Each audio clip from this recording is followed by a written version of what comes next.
Gulf में बसे एक इंश्योरेंस एजेंट जॉर्ज अब्राहम की पूरी तरह जली हुई लाश पुलिस को मिलती है। लाश की पहचान अब्राहम का दूर का साला सोलोमन करता है। अब्राहम की पत्नी मरियम को शक है कि सोलोमन ने अब्राहम का कत्ल किया है। शक की बिना पर इंस्पेक्टर इस्माइल सोलोमन और जॉर्ज के असिस्टेंट देवदास को हिरासत में ले लेता है। देवदास पुलिस को बताता है कि सोलोमन ने अब्राहम को मारा, लेकिन सोलोमन दावे के साथ कहता है कि अब्राहम जिंदा है। उसने लाइफ इंश्योरेंस पाने के लिए खुद अपनी मौत का खेल रचा और सोजन मैथ्यूज नाम के एक आदमी को ईथर पिलाकर जला मारा। इस बीच बाहर बैठी अपने लापता पति की रिपोर्ट लिखवा रही औरत अपने पति का नाम सोजन मैथ्यूज बताती है। इस सब के बीच शहर से दूर एक आदमी अपने लिए कमरा ढूंढ रहा है। एक सिंगल कमरा चाहिए। नाम? सोजन मैथ्यूज।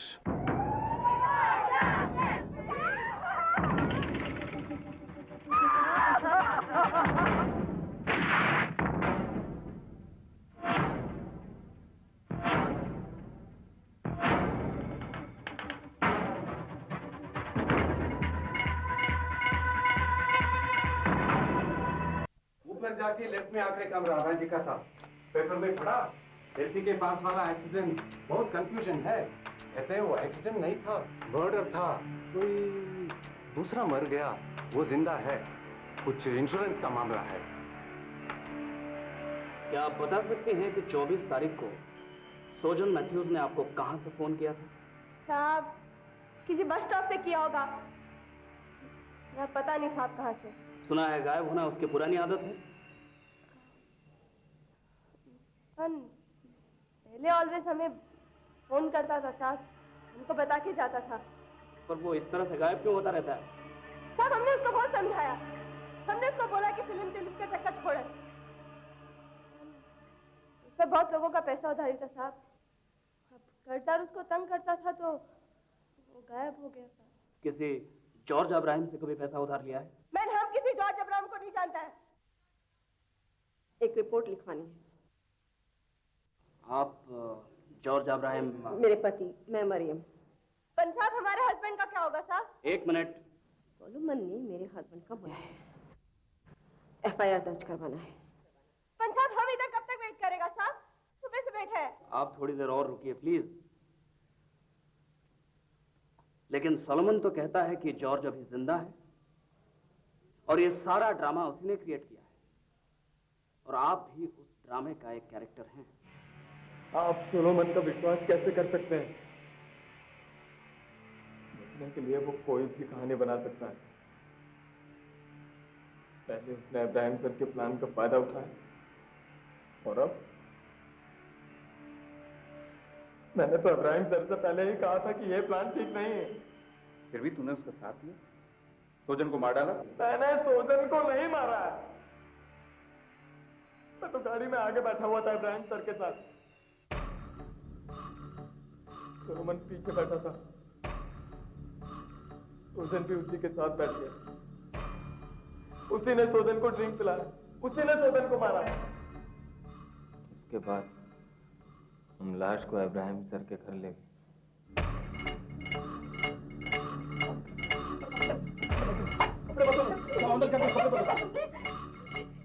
कभी माफ नहीं करेगा। चुप करो। ये सब क्या लाला तुमने?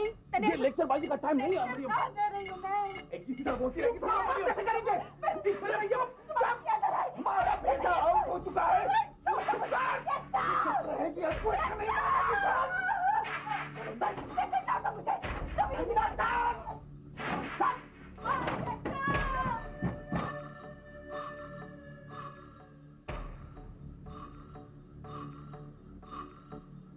अब ये पूरी तरह मरा नहीं है, सांसें चल रही है इसकी। पूरी गिने का क्या? सांस चल रही है तो बंद हो जाएगी। चल बाहर चल, मुझे इब्राहिम से बात करनी है। चल चल चल।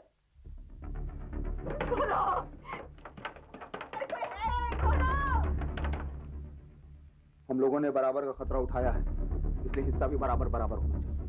बस बंद कर, लाश गाड़ी में डाल। मैं तुम्हारा स्लेव नहीं हूं। क्या बोलते हो? 50-50, काम पहले काम बाद में। 15 लाख।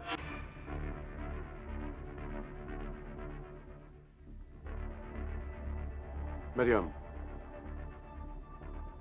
अंगूठी, ये बेटा की अंगूठी पहनाओ इसे।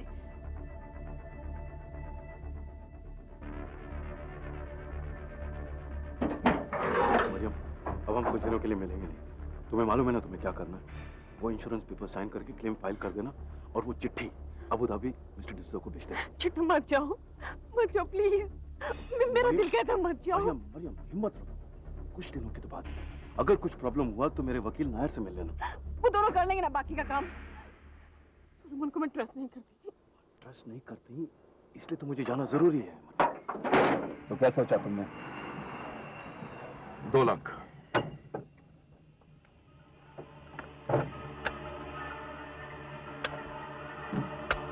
एक जान तो मैं दी, एक जान की कीमत 2 लाख और दूसरी जान 30 लाख। सोलोमन, तुम ऐसा नहीं कर सकते। तुम धोखा नहीं दे सकते। 30 लाख के लिए तो मैं सबसे पहले तेरी जान लूंगा। चलो तुम्हारी बात मान लेते हैं, पहले काम खत्म करो। चलो मैं भी तुम्हारी बात मान लेता हूं, पहले काम खत्म करते हैं। Wait Solomon. देवदास, तुम यहाँ रुको और संभालो। हो सके तो यहाँ किसी को भटकने नहीं देना। हमारे वापस आने तक वेट करना, फिर आगे प्लान करते हैं। ठीक है? हाँ।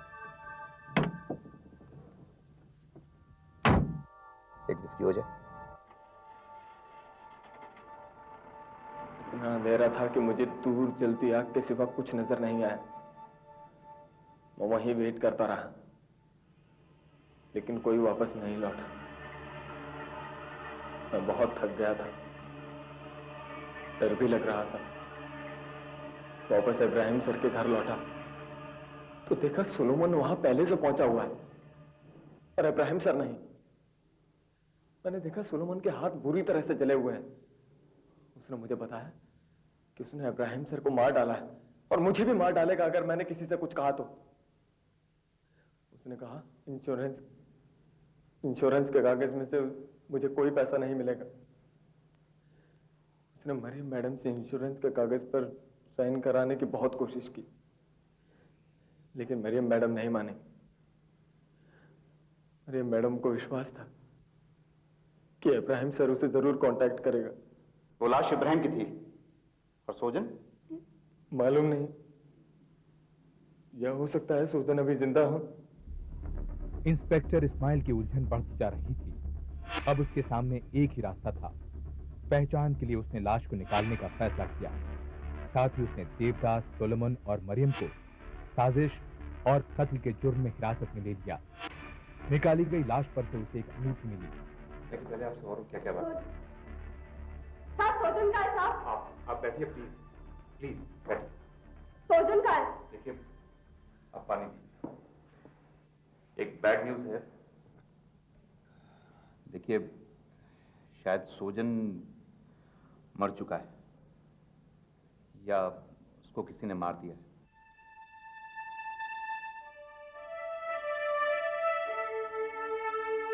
तुम बोला कि तुम उसको ढूंढेगा, अभी जब नहीं मिला तो तुम कहते हैं कि वो मर गया। देखिए हमारे सोजन को कोई क्यों मारेगा? देखिए लाश किसी की भी हो सकती है, शायद इनके पति की। आप दोनों ही बता सकती हैं। लाश बहुत बुरी तरह जल चुकी है, पहचान में नहीं आ रही है। बस सिर्फ एक अंगूठी मिली है, उसी से पता चल सकता है कि लाश किसकी है। रंगेचंद,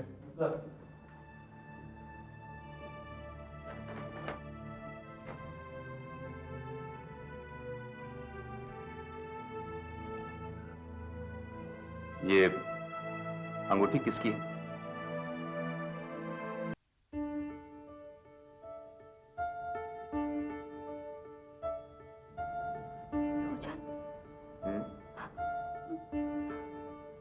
पर साहब, वो आपको बोला कि वो हाफ एन आवर में आता है।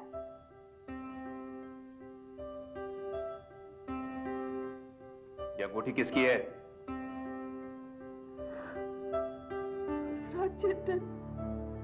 जॉर्ज ने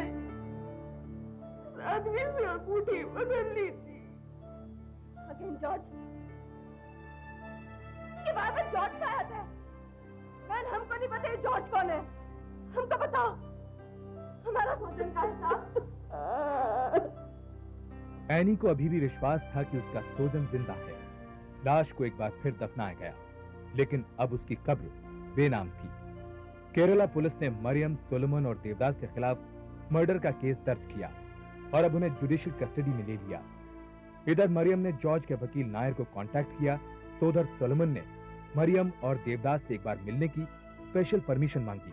मैं क्यों झूठ बोलूंगा, अब जब सब कुछ खत्म हो चुका है। तू हो ही झूठे, बचपन से हमेशा झूठ बोला। अरे अपने गॉडफादर को धोखा दिया तुमने। अंगूठी देखकर भी मैं मालूम कि वो जिंदा है। चेची, तुम जॉर्ज को मुझसे ज्यादा जानती हो। वो इतनी महंगी डायमंड रिंग यूं ही नहीं खो जाने देता।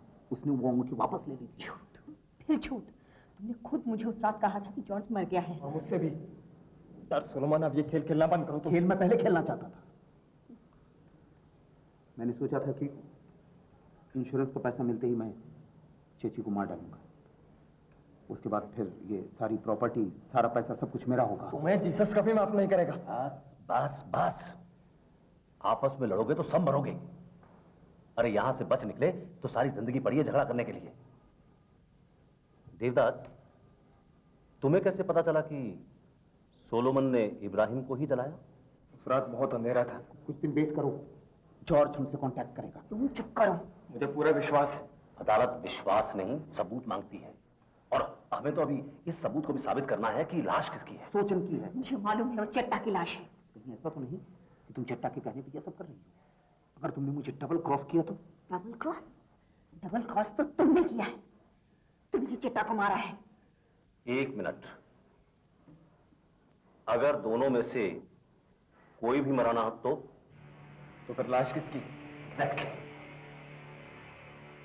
अगर हम अदालत में ये साबित कर दें कि दोनों में से लाश किसी की नहीं, मतलब ये कि ये साबित करने की कोशिश करें कि शायद दोनों जिंदा हो, तो शायद तुम तीनों बच जाओ। लेकिन इसके लिए सोलोमन को यह कहना होगा कि लाश सोजन की नहीं, और मरियम को यह कहना होगा कि लाश इब्राहिम की नहीं। पत्रकारों ने इस केस में काफी दिलचस्पी दिखाई। इब्राहिम जिंदा है या नहीं, उस वक्त का सबसे बड़ा रहस्य बन गया।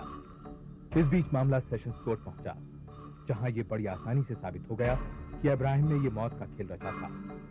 जिस आदमी से 10 लीटर पेट्रोल खरीदा गया और जिस लैब टेक्नीशियन से ईथर लिया गया, दोनों ने देवदास और सोलोमन की पहचान की। लेकिन अभी भी सवाल बाकी था, आखिर कत्ल किसका हुआ? जॉर्ज अब्राहम इस बात को अच्छी तरह जान चुका था कि अगर वो नौकरी में रहते हुए मरेगा तो उसकी कंपनी उसे 20 लाख रुपए का हर्जाना देगी, और उसके ऊपर 10 लाख रुपए का उसका लाइफ इंश्योरेंस। योर ऑनर, इतनी बड़ी रकम के आगे उसे अपनी मौत अपनी जिंदगी से कहीं ज्यादा कीमती नजर आने लगी, और इस रकम को हासिल करने के लिए उसने अपनी ही मौत का एक भयानक खेल खेला। एक बेकसूर को अपनी लालच का शिकार बनाया, उसे बेरहमी से कत्ल किया, और फिर यह साबित करने की कोशिश की कि वो लाश उसकी अपनी यानी जॉर्ज अब्राहम की है। और इस घिनौने खेल में सोलोमन, देवदास और मरियम ने उसकी मदद की। ऑब्जेक्शन योर ऑनर, अभी कुछ भी साबित नहीं हुआ है। यह भी साबित नहीं हुआ है कि जो लाश पुलिस को मिली वो उस आदमी की थी जिसे प्रोसिक्यूशन लॉयर जॉर्ज अब्राहम का शिकार बता रहे हैं। सबूत है योर ऑनर, उस आदमी की पत्नी एनी मैथ्यूज ने उस अंगूठी को जो लाश पर से मिली है पहचाना है। वो अंगूठी सोजन मैथ्यूज की ही है। योर ऑनर, एक अंगूठी जो बुरी तरह से जल चुकी थी उसे हम सबूत कैसे मान सकते हैं? और फिर ऐसी अंगूठियां तो आम हैं। खुद प्रोसिक्यूशन लॉयर ऐसी ही एक अंगूठी पहनते हैं। क्या आप अपनी अंगूठी जज साहब को दिखाएंगे? योर ऑनर, हमारे पास लैब रिपोर्ट भी मौजूद है। लाश को खोद कर निकाला गया है और उसको सोजन मैथ्यूज की तस्वीर के साथ सुपर इम्पोज किया गया है, और रिपोर्ट के मुताबिक दोनों एक दूसरे से मैच करती हैं। योर ऑनर, उसी रिपोर्ट में यह भी लिखा है कि लाश का जबड़ा और स्कल कैप बुरी तरह से जल चुके हैं, इसीलिए पूरी तरह से सुपर इम्पोजिशन मुमकिन नहीं था। योर ऑनर, पोस्टमार्टम की रिपोर्ट साफ कहती है कि मौत ईथर से हुई है। सोजन को ईथर पिलाया गया था। लेकिन इससे यह कहां साबित हुआ कि लाश सोजन की थी? इसे तो किसी को भी पिलाया जा सकता है योर ऑनर। प्रोसिक्यूशन लॉयर अभी तक कुछ भी साबित नहीं कर पाए हैं। ना तो यह साबित कर पाए हैं कि वो लाश सोजन की थी, और ना यह साबित कर पा रहे हैं कि वो लाश अब्राहम की नहीं थी। क्योंकि ये जानना मुश्किल हो रहा है कि मरने वाला कौन था, ये अदालत पुलिस को आदेश देती है कि वो अपनी तहकीकात जारी रखे, ताकि अदालत ये जल्द से जल्द जान सके कि सोजन और इब्राहिम में से कौन जिंदा है और कौन नहीं।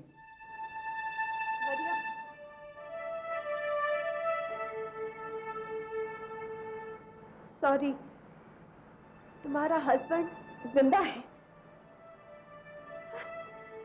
और हमको मालूम हमारा सोजन जिंदा है। जिंदा है तो आता क्यों नहीं? तुम्हारा हस्बैंड क्यों नहीं आता? ऐसा शायद ही कभी होता है कि जब केस अदालत में हो और पुलिस से दोबारा तहकीकात कराई जाए, ये पता लगाने के लिए कि दोनों में से कौन जिंदा है। पुलिस ने देश भर में छानबीन शुरू कर दी। जा रहे हो साहब? आप इतने दिन से यहाँ, आदत पड़ गया आपको। 3,400 रुपए। पोस्ट ऑफिस कहाँ है? बाहर जाके लेफ्ट थोड़ी दूर।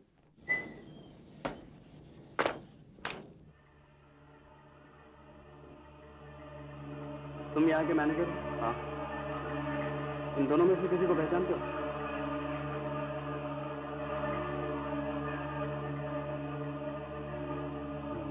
हाँ? तुम्हारे टूरिस्ट लॉज में जो आदमी ठहरा था, क्या नाम बताया था उसने अपना? सोजन मैथ्यूज। देखो, इन दोनों में से है कोई वो? कौन? ये वाला।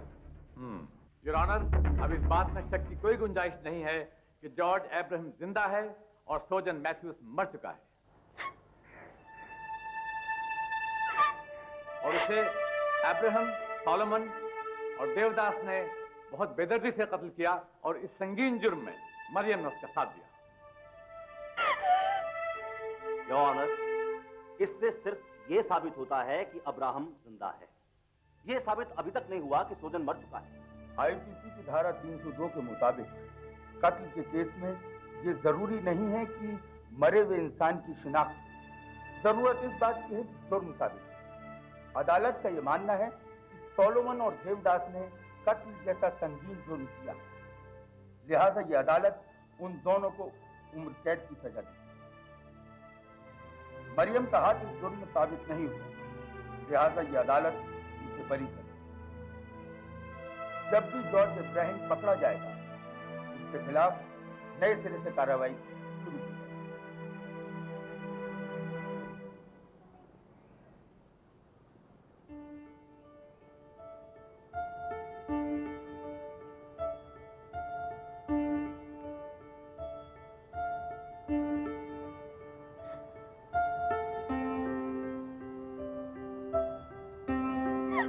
पुलिस ने इब्राहिम के सिर 2 लाख का इनाम रखा। मरियम के घर की तलाशी में उन्हें जॉर्ज इब्राहिम के लिखे तमाम खत मिले।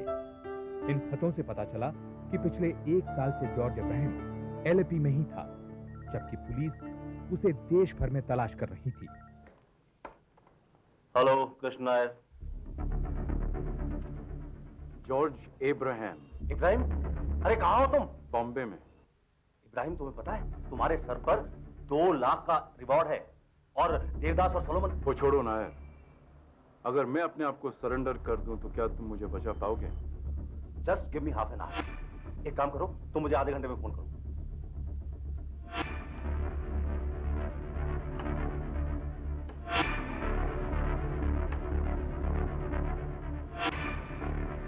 स्माइल। हाँ, मैं कृष्ण नायर। अब्राहम ने मुझे फोन किया है, वो बॉम्बे में है।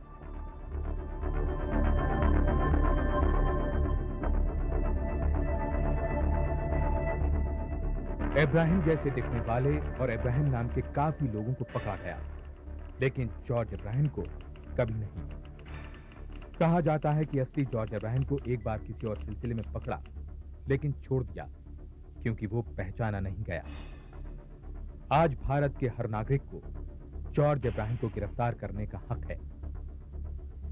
सोलोमन और देवदास आज भी जेल में सजा काट रहे हैं और 1999 के अंत में उनकी सजा खत्म होगी।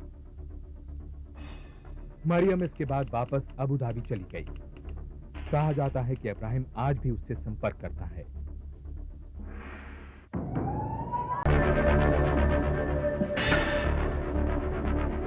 भारतीय कानून पति को यह चुनने का हक देता है कि उसकी पत्नी शादी के बाद कहां रहेगी। लेकिन अब जब हिंदुस्तानी औरत घर की दहलीज के बाहर नौकरी के लिए अलग रहना चाहे, तो क्या यह हक पत्नी को नहीं मिलना चाहिए?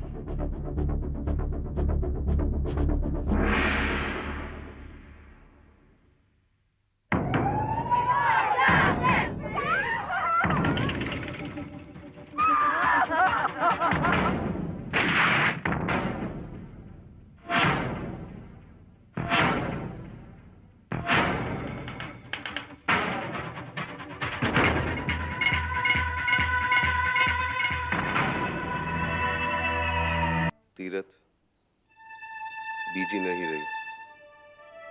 2 तारीख को चौथा है। तुम सोच रही होगी जब कोई रिश्ता ही नहीं रहा तो किस हक से बुला रहा हूं। शायद, मुझे भी नहीं पता। ठाकुर। लगी तुम्हें? की नाम? राजू। और आपका? तीरथ। ये कैसा नाम? पुराने जमाने में ऐसे ही नाम होते थे। किधर जा रहे हो? करतारपुर, नानी के पास। और आप? मैं भी करतारपुर। आपकी भी नानी वहाँ रहती है? नहीं, मेरे पति वहाँ रहते हैं। अच्छा, की नाम है? ठाकुर राम प्रसाद। ओह, लाजो, तंग मत कर, पीछे आ।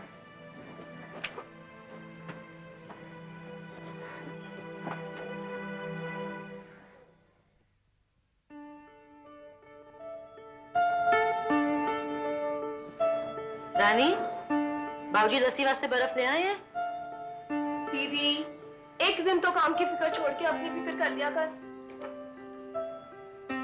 दीदी, आप खुश तो हो ना? क्यों? क्योंकि ना तो आपकी नाराजगी का पता चलता है और ना ही खुशी का। और फिर बाबूजी ने भी हाँ करने से पहले आपसे ठीक से पूछा नहीं। मेरे को तो बस यही फिक्र लगी है कि मेरे ब्याह के बाद तुम लोगों का ख्याल किसने रखना है। दीदी, कभी अपनी भी फिक्र कर लिया कर। और मेरी क्या फिक्र है? इतने अच्छे लोग हैं, ना कुछ पूछा ना कुछ मांगा। माँ बेटे 2 जने हैं। इतने सालों बाद माँ का प्यार मिलना है मुझे। ओहो, ब्याह हुआ नहीं कि पहले ही गुनगाने लगी। रानी, लोग तो बेटियों से नौकरियां नहीं करवाते, मैं तो फिर बहू हूँ। नौकरी करने से कोई एतराज नहीं। इस बात से भी एतराज नहीं कि सारी तनख्वाह मैंने घर भेजनी है। सच बताऊं रानी, तो मैंने तो ब्याह का सोचा भी नहीं था। इतना अच्छा आदमी मिलेगा मैंने कभी सोचा ही नहीं था। रानी, इसको अंदर रख दे। तीरथ पुत्र, एक सौदा पत्ता दे। जी, पैसे तो मैंने हिसाब से दिए थे, फिर 100 रुपए। समझा कर पुत्र, समझा कर। भाई कुड़ी दी सगाई दा मामला है, 2 साल गला तार करना मत। जी, आज के दिन तो रहने दो। ससुराल वालों को पता लगेगा तो क्या बोलेंगे? और कमाई का मतलब ये नहीं कि प्यो नु जो मर्जी आ कह दो। जी, कमाई तो आप भी कर सकते हो। मैं नहीं करनी तेरे स्कूल के लाइब्रेरी में किसी चपरासी की नौकरी। वो कोई मेरे लायक पोस्ट है? छाड़ परा। जी, रानी की तो कुछ फिक्र करो। सारा पैसा आप शराब में उड़ा देते हो। तेरी कमाई जी घर का खर्चा चला लेना है। जैसे ग्रंथ साहब के पास पढ़े।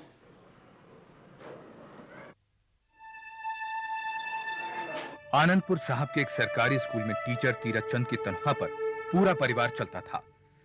उसके बेरोजगार पिता मनोहर चंद ने बिरादरी के दबाव में आकर तीरथ की शादी करतारपुर के एक प्रतिष्ठित परिवार के लड़के ठाकुर राम प्रसाद से यह सोचकर तय की कि तीरथ की तनख्वाह शादी के बाद भी उसे शराब और जुए के लिए मिलती रहेगी। मनोहर ने लड़के वालों को यह झूठा भरोसा भी दिलाया कि शादी के बाद तीरथ नौकरी छोड़कर सिर्फ घर संभालेगी। ले पुत्र ठाकुर, तेरी मर्जी दी कुड़ी ले आई है। पढ़ी लिखी चाहता सी ना, सूरत ऐसी कि तू ढूंढदा ते ना मिलदी। माँ जी, सियाने कहते ने सूरत पे नहीं सीरत पे जाओ। क्यों जी, मैं ठीक बोलिया कि नहीं? चल चल ओनू ना छेड़, शगन दे के आ। हुण तू आ गई है पुत्र, बैसाखी धूमधाम नाल मनावांगी। तेरा घर है, हुण तू संभाल। ना अभी जी, करते पहले थोड़ा है। पता नहीं मैं बैसाखी ते होवा ना होवा। स्कूलों बस 2 महीने की छुट्टियां मिलियां ना। 2 महीने स्कूल दी छुट्टी? अच्छा पुत्र,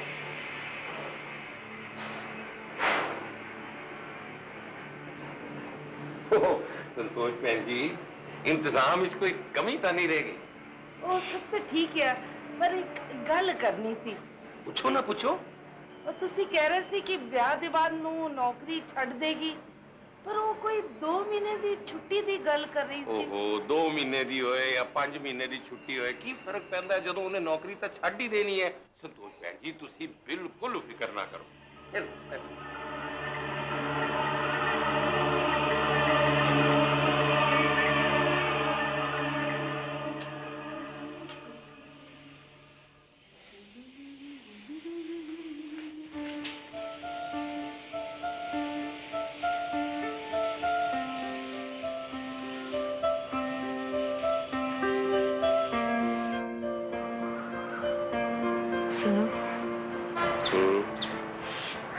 सुनो ना। हाँ बोलो। आप खुश तो हो ना? हाँ। पता है, मैं कभी सोचा भी नहीं सी तुहाडे नाल इतना क्या? ना सुकून मिलेगा।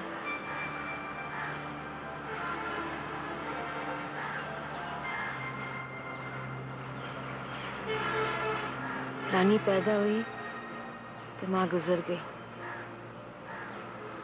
मैं 9-10 साल दी सी। भाऊजी ने तो कुछ करना नहीं। मैं घर घर जाना, बर्तन मांजने, झाड़ू पोछा करना, घर संभालना, खुद पढ़ना, रानी नू संभालना।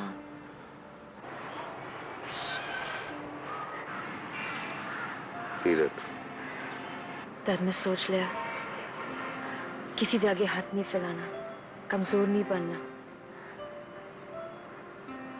फिर जब मेरे स्कूल टीचर की नौकरी लगी तो मैंने लग गया आज तो वर्ड की कोई बड़ी खुशी नहीं हो सकती, पर सबसे बड़ी खुशी तो आप हो।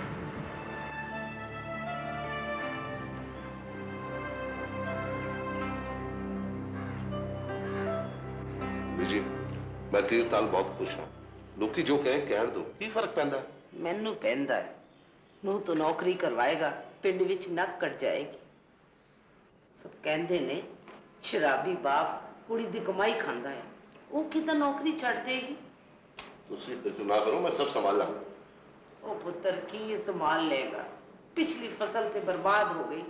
1 नहीं 2 नहीं 60,000 का कर्जा हैगा।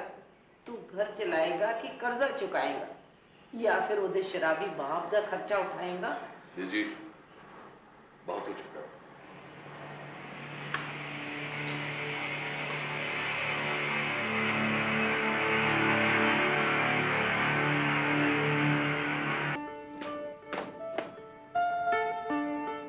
मैं क्या मास्टर रानी जी, अंदर आ जाओ।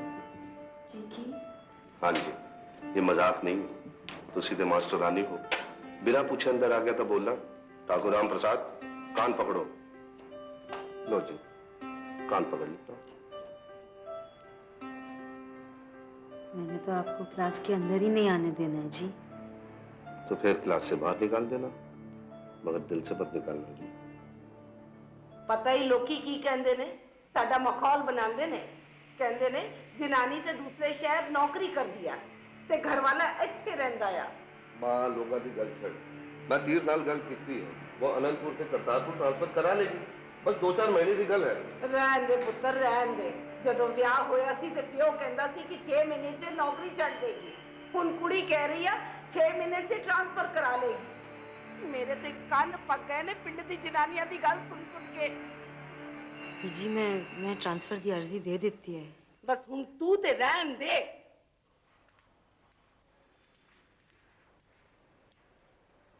बीजी थोड़ा परेशान है, तो दिल पे ना ले, समझी? चल छेती कर, नहीं तो तेरी बस छूट जानी है। आप जी तो नहीं लगता ना कि मैं गलत कर रही हूँ? गलत तो तू कर ही रही है मेरे नाल। नन्नू अकेला छड़ के जा रही है। तीरथ वापस अपने शहर आनंदपुर साहब आ गई। जब तक करतारपुर ट्रांसफर हो तब तक के लिए उसने लंबी छुट्टी की एप्लीकेशन भेजी, लेकिन स्टाफ की कमी की वजह से उसकी एप्लीकेशन मंजूर होने में देरी हो रही थी। इस दौरान ठाकुर और उसके बीच बातचीत का सहारा बस पति थे। प्रिय तीरथ, ये मेरी जिंदगी का सबसे शानदार साल है। इसी साल तू मिली, हमारी शादी हुई। पता है, पूरे पिंड में सबसे शानदार फसल हमारी निकली है। आज कोई कमी है तो बस तेरी। तू कब आ रही है? तेरा ठाकुर। आप बहुत याद आते हैं। मैं आपको इतना कुछ बताना चाहती हूँ। पता है, स्कूल के एग्जाम पेपर बनाने के लिए मुझे चुना गया है। मैं इतनी खुश हूँ। बस एक कमी है, आप। निकल आ रहे हैं, वो कल आ रहे हैं।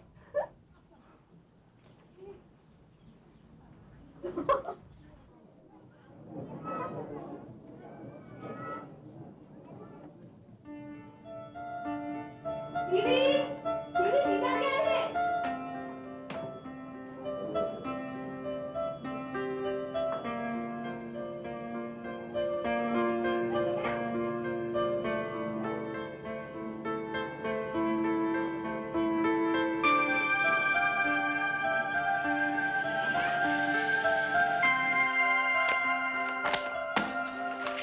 बस रजनी, बाकी कल। आज खत्म कर लेंगे तो मैं कल रिवीजन कर लेंगी। रजनी, में तेरे चक्कर रोज देर हो रही है। मैं आज जल्दी कर जाना बेटा। मैं फेल हो गई थे, बाबूजी मेरी पढ़ाई छोड़ा के ब्याह करा देना मेरा। हाँ रजनी, मैं मुरली वाले बाबा के दर्शन ले जाना है। ये जानते हुए भी कि ठाकुर बस 2 दिन के लिए आनंदपुर साहब आया था, तीरथ उस दिन घर जल्दी न पहुंच सकी। ठाकुर इस बात से खफा हो गया कि स्कूल से छुट्टी तो दूर, तीरथ ट्यूशन से भी 2 घंटे पहले नहीं आ सकी। हटो, मैं कर लूं। वो रजनी का एग्जाम है ना परसों, ओदे बाबूजी आई। तुसी दसो मैं की करती। तुझे कुछ करने की जरूरत नहीं है। जो भी कुछ करना है मैं नहीं करना है। काम से छुट्टी मैं लेकर आया, तुझसे तो 2 घंटे की छुट्टी भी नहीं ली गई है। ऐसा नहीं है। बात छोड़, कल मुरली बाबा के मठ में जाने का टाइम है तेरे पास कि नहीं? वो कल सवेरे ना स्कूल में एग्जाम है, वजह।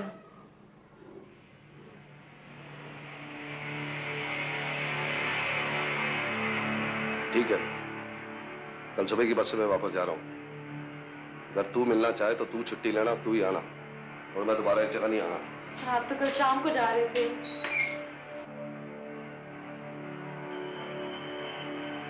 इस घटना के 2 महीने तक ठाकुर ने तीरथ के किसी खत का जवाब नहीं दिया। आखिरकार 5 दिन की छुट्टी लेकर तीरथ करतारपुर पहुंची, लेकिन उनके रिश्ते में अब दरार आ चुकी थी। जिंदी रह पुत्र, चंगा किता जे तू बैसाखी ते आ। तू ठीक क्या बीजी, अब तू इत्थे ही रह। पिंड वाले 10 तरह दियां गल्लां करदे, सानू चंगा नहीं लगदा। अब देखो ना, असी पता नहीं की सुनिया सी, और इत्थे आके वेख्या तो दोनों तो मजे नाल है। भरजाई, परसों तेरी ते ठाकुर दी साडे घर रोटी है, आना जरूर है। जी मैं तो कल सवेरे जा रही हूँ, मेरी छुट्टी खत्म हो गई ना।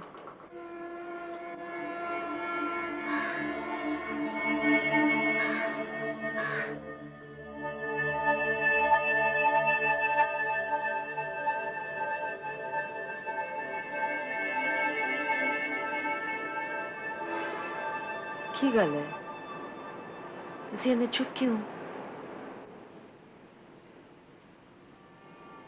कुछ तो बोलो।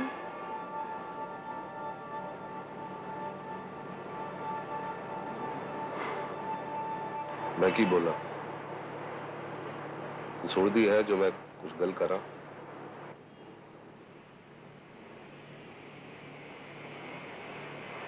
देख तीरथ, मैं सोचा था इस तरह काम चल जाऊंगा।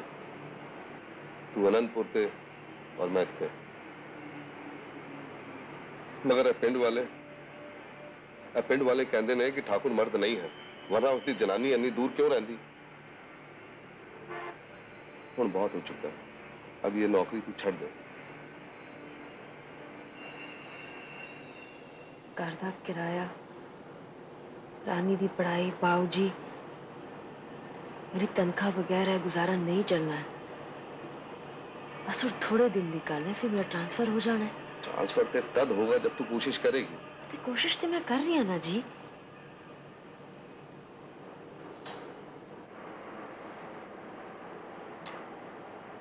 अच्छा ठीक है, मैं तेरे घर का खर्चा उठा लांगा बस। किवें? तुसी आपने इतना भारी कर्जा उठाया होया और फिर मैनू लगना है तुसी मजबूर हो गए मदद करने वास्ते। अच्छा, जब तेनू ऐसा लगता है तो तू मेरे नाल काम कर, खेती का हिसाब किताब संभाल। तुहाडे नाल काम करके भी 2 घरां दा खर्चा नहीं चलना। मैनू लगना है बाऊजी, रानी, मैं फिर मोहताज हो गए। हाँ जी, मैं अपने घर आला दा ख्याल रख सकनी हाँ।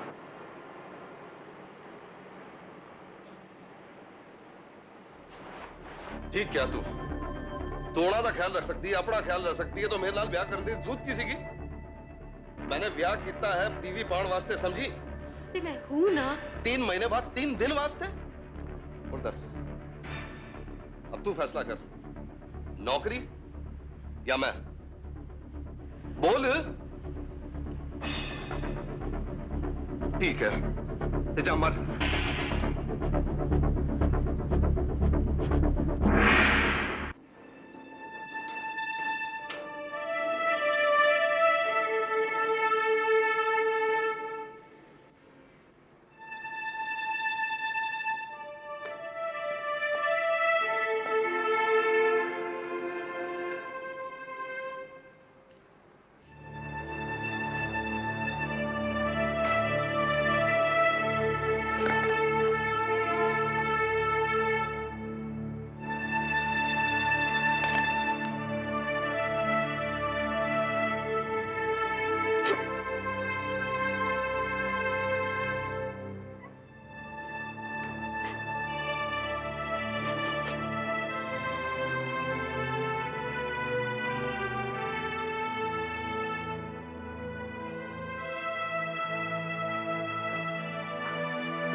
ठाकुर की नाराजगी के बावजूद तीरथ को आनंदपुर साहब लौटना पड़ा, क्योंकि उसकी छुट्टी खत्म हो चुकी थी।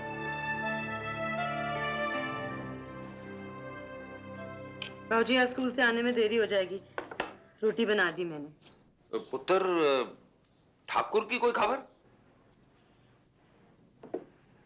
इस तरह का काम नहीं चलना पुत्र जी, कुछ कर। भाई मेरी बात सुन रही है? ठीक है, मैंने नौकरी छोड़ के चले जाना है। आप अपना और रानी का इंतजाम कर लो। तो फालतू बकवास मत कर। की करा? भाई जब तेरी नहीं निभ रही तो तलाक ले ले। तलाक? जब तूने उठे जाना ही नहीं। जाना तो मैं चाहती हूँ बाबूजी,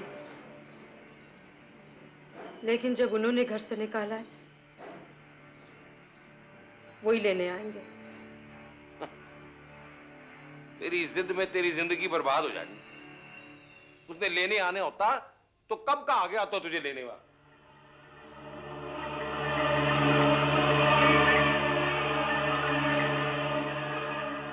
प्रिय ठाकुर, सुनो, मुझे यहाँ वाइस प्रिंसिपल की पोस्ट मिल रही है, लेकिन मैंने ना लेने की सोची है। इस वास्ते कि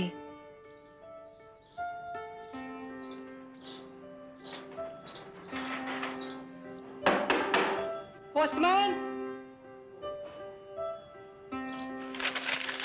आए। कहाँ है? कहाँ रे? कहाँ से? करतारपुर से। करतारपुर से? अच्छा।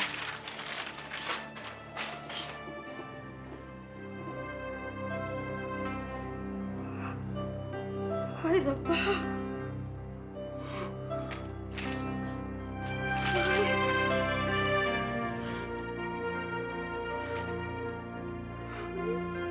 रानी, जी दीदी, जी, जा बाबूजी को बुला। ओ पर गल की है, जा जल्दी, बाबूजी। की होया पुत्र जी कितने चल दी? बाबूजी, स्कूल से देना छुट्टी दी एप्लीकेशन। कितने जान ली छुट्टी ली है? करतारपुर।